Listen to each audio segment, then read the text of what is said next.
Catherine Bernardo halos hindi nakayanin ang naging problemang dumating sa kanya.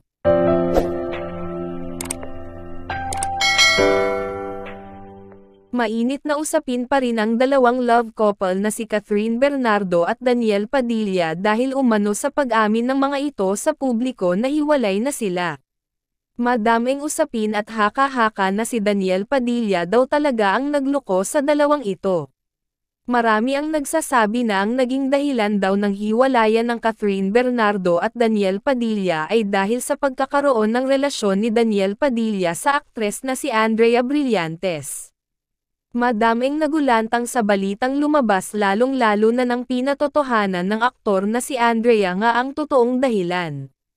Marami din ang nagsasabi ng ilang beses na daw palang pinalampas ni Catherine ang mga pambabae ni Daniel Padilla para daw ingatan ang kanilang reputasyon sa industriya ng pag-aartista.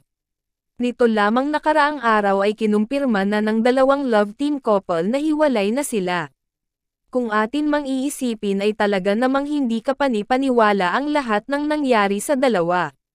Sa naging mensahe ni Catherine sa lahat ng mga fans nila ay kaya daw talaga nangyari ang mga bagay na yun meron pa daw na mas better na para sa kanya.